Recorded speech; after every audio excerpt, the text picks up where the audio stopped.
Alright, let's do a walk around of the 2014 Buick Regal GS if we can avoid being attacked by the belligerent rooster. Guido, you better not attack. Here he comes, better get away. I want to try and talk about this car. The exterior has not been changed much for 2014. The big change, or two big changes actually, for 2014.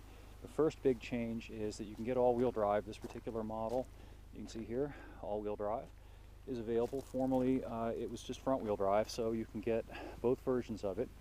And unfortunately, the GS's turbo engine 2.0 liters is down to 259 horsepower this year from 270 horsepower originally, which is just slightly disappointing. But on the other hand, you can still get a manual transmission in this car, and that's extremely unusual, not just because manuals are going away across the board, but because this is a Buick and it's a Buick sedan, and it's kind of neat that you can get a Buick sedan with a manual 6-speed transmission. This particular car is an automatic, as you can see from taking a look in there, 6-speed automatic.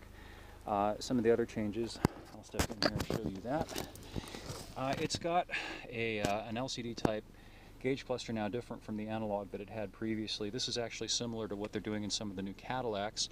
And it's also actually kind of similar to what you'll find in a really high-end car, such as the Mercedes S-Class that I reviewed a few weeks ago.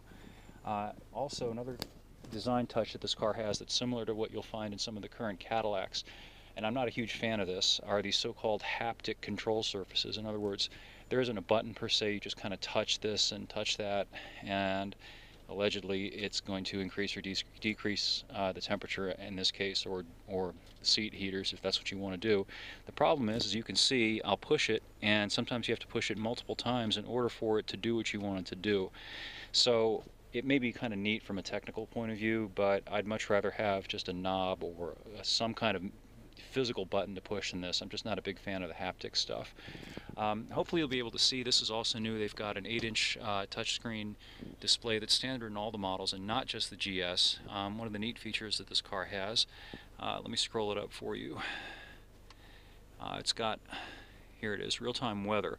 We are about to get big thunderstorms here in Southwest Virginia. Let's see what it tells us. See, again, I push the button, it just takes a little bit for it to go. Okay, there it is. So you can see it'll tell you what's happening roughly by the hour, and then 36 hours, and it'll give you a weather alert too. You can see isolated thunderstorms, severe thunderstorms. So that's pretty neat.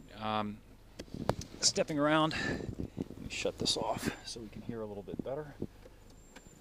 Something else that's nice about this car, in this segment, a lot of the cars have fairly limited backseat legroom. This has pretty good backseat legroom, more so than in, for example, the BMW 3 Series, which is a little edges closer toward the compact side of the aisle, whereas this is authentically a mid-sized car.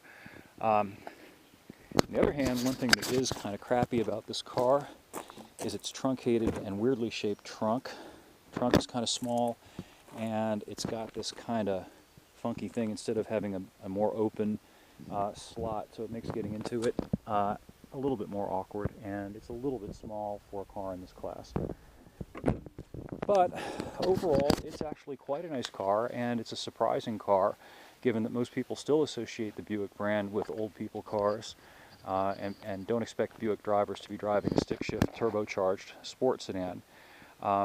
In a straight line, this thing will run with a surprising number of cars. In the corners, it's a little bit soft, but it's still pretty fun to drive. Its chief deficit, in my opinion, is that it's priced too close to the BMW 3, Acura TL, Lexus ES350, and a few other cars like that.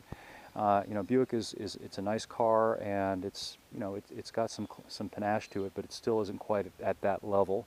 And it should be priced a little bit less, I think, in order for them to really get something going on it. Anyway, the full review is up over at epautos.com, and I'm going to try to evade Guido, the ferocious rooster, here as I make my way back inside to finish up the review. And hopefully you'll stop by, leave your comments about the car or Guido, and we'll catch up with you next time.